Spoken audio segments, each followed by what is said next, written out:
Welcome back to bit Learning guys. सो आज हम बेसिक कंपोनेंट्स ऑफ कंप्यूटर का सीपीयू पार्ट डिस्कस करने वाले हैं।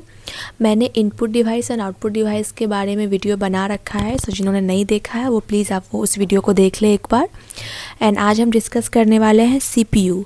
सो सीपीयू क्या होता है? सबसे पहले इसका फुल फॉर्म हम समझ सकते हो कि आप मे बी आपके एग्ज़ाम में इसका फुल फॉर्म आ सकता है। तो this is central processing unit.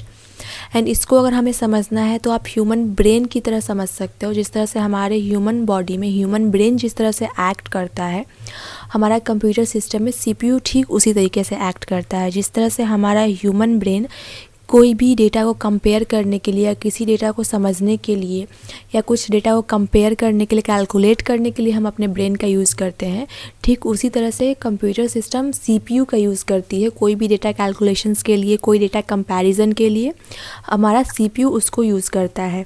सो मैं यहाँ पे कैलकुलेशन से आपको एक बस सिंपल सा एग्जांपल देना चाहती हूँ।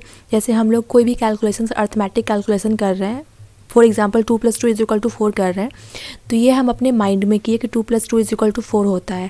अब इसको कंप्यूटर को परफॉर्म करना है, तो कंप्यूटर 2 + 2 = 4 इसको ऐसे नहीं समझेगा, तो ये अपना इंटरमीडिएट एक्शंस के थ्रू ये करेगा परफॉर्म। लेकिन ये परफॉर्म कौन करवाएगा? तो वो सीपीयू करवाएगा। ये सारा एक्शंस सीपीयू परफॉर्म करवाएगा कंप्यूटर को।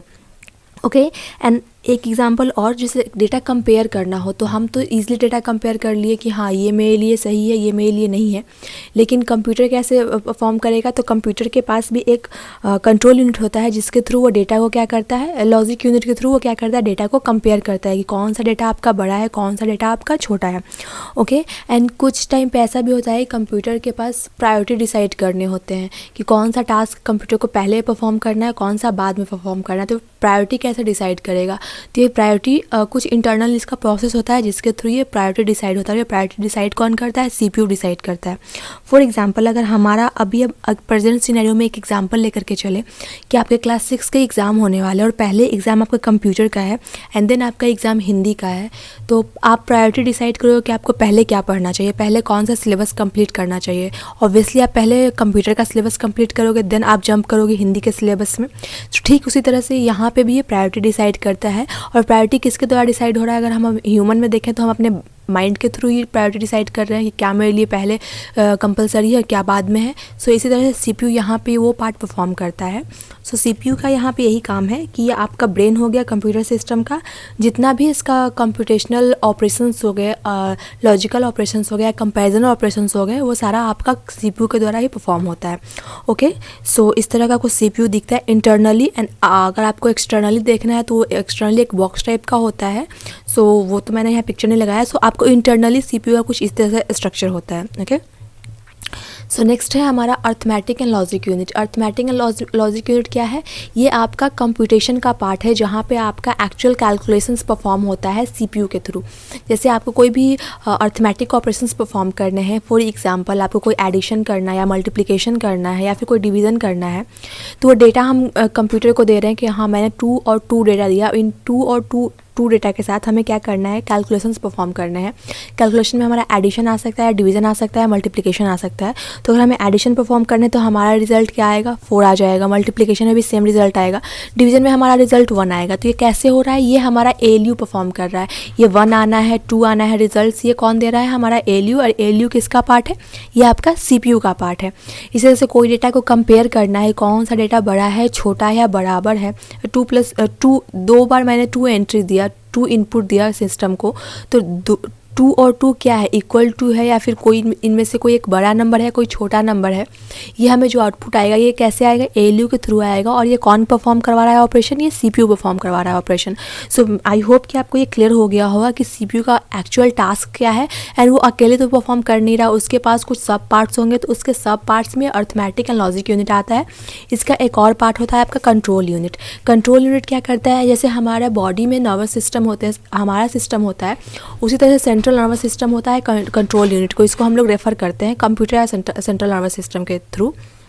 सो इसमें क्या करता है कि ये इंटायर सिस्टम कंप्यूटर का जितना भी पार्ट हो गया, इनपुट आउटपुट डिवाइस, सबसे ये कोऑर्डिनेट करता है, सबको मैनेज करता है। लाइक कौन सा इनपुट डिवाइस अभी सिस्टम से कौन सा आउटपुट डिवाइस अभी सिस्टम से कनेक्टेड है, कौन सा आउटपुट डिवाइस अभी रिमूव हुआ, कितने इनपुट डिवाइस हैं हमारे पास जिससे हम एंट्री ले रहे हैं, ये सारा कुछ कंट्रोल यूनिट के थ्रू हमारा कन्फिगर होता है, ये सारा मैनेज होता है।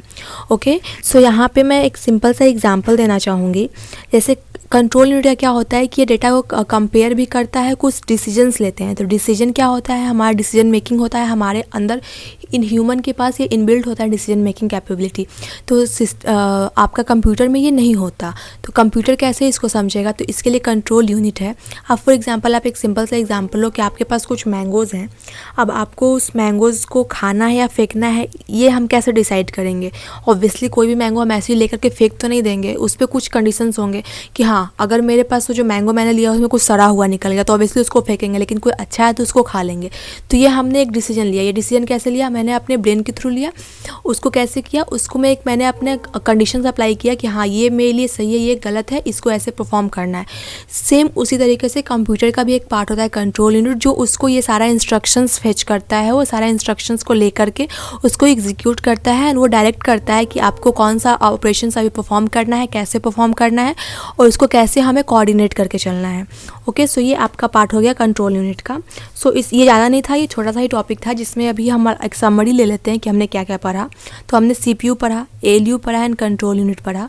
आई होप कि मैंने आपको सारा कुछ क्लियर करवा दिया होगा कि लाइक CPU क्या है, तो ब्रेन है हमारा कंप्यूटर सिस्टम का। ALU क्या है एंड कंट्रोल यूनिट क्या है, तो ये CPU का पार्ट है। ALU में हमारा arithmetic and logic unit perform होता है। कंट्रोल यूनिट में क्या होता है कि हमारा कुछ डिसीजन मेकिंग्स होते हैं, वो सब हमारा यहाँ पे परफॉर्म होते हैं, जो हमें एक डिसीजन लेने का एक आपको फ्रीडम देते हैं।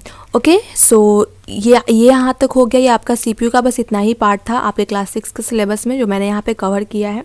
इसके अलावा अगर आपको कुछ और क्वेरी है, इसमें कुछ आपको कंट्रोल यूनिट का पार्ट नहीं समझ में आया, ALU नहीं समझ में आया, चाहते हो कि मैं इसका डिटेल एक वीडियो बनाऊँ, सो आप मुझे कमेंट्स में बोल सकते हो, मैं उसका एक अलग से वीडियो बना दूँगी डिटेल एक्सप्लेनेशन के साथ। बट आपके क्लास 6 में इतना ही पढ़ना है, आप इसके नोट्स बना लोगे, आपका मोर देन एनफ है। So thank you for watching this video. आप कमेंट्स कीजिए कुछ क्वेरी हो तो। Thank you. Thanks for watching this video guys. अगर आपको वीडियो अच्छा लगता है तो प्लीज़ लाइक कीजिए, अपने queries and doubts comment section में पुट कीजिए एंड या अपने वैल्यूएबल फीडबैक हमें दिए ताकि हम अपने आप को इम्प्रूव कर सकें। And for such regular content please subscribe our channel bit to bit learning. Happy learning. Thank you.